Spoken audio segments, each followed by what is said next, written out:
क्या नाम है आपका? शशि परदेसी। कहाँ घर है? घर बेला जिला मधुबनी।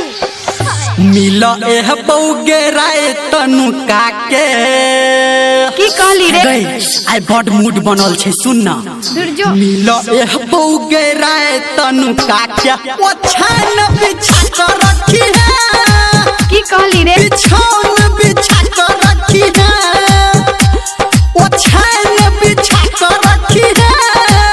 मुझे तोड़ दो। बिछौन बिछा कर रखी है। तै पे तकिया दू गोला गाक ओहो तै पे तकिया दू गोला गाक समान चमका कर रखी है।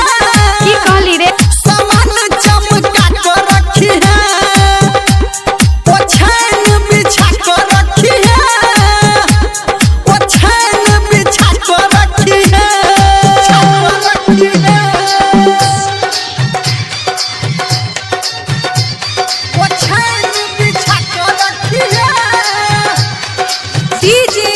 शशि परदेसी। शशि परदेसी। ठोर में ठोरंगा आँख में काजर लगा को काजर लगा को ठोर में ठोरंगा आँख में काजर लगा को देखी है तू रास्ता हमर डिबिया बुता को घड़ी में टाइम जखने बजतो गे बाहर लगबो हम तोहर लहंगा लसार नहीं मैं संगे जाको सुत रही है। नहीं मैं संगे जाको सुत रही है। बिछौन बिछा कर रखी है। ओछान बिछा कर रखी है। बिछौन बिछा कर रखी है। ओछान बिछा कर रखी है। बिछा कर रखी है। ओछान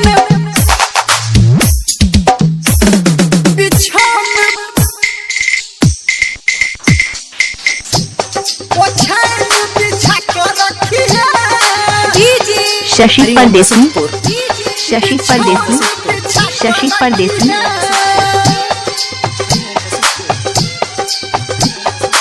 अभी आप सुन रहे हैं सावरिया म्यूजिक। ओहो अच्छा है गए ओम प्रकाश के रखी है तू मन गए रखी है तू मन गए धर्मेंद्र निर्मलिया के रखी है तू मन गए काल से करी है तू लाज शरम गे भैया आ भौजी के खाना खुआ को सबके सुता दी है बात बना को नहीं मौका पे धोखा दो दी है।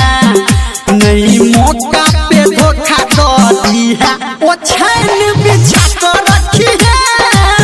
की कहली रे? बिछौन बिछा कर रखी है। ओछान बिछा कर रखी है। बिछौन बिछा कर रखी है। बिछा कर रखी है। मिला एह बहु गई राय तनु काको मिला एह बहु गई राय तनु काको ओछान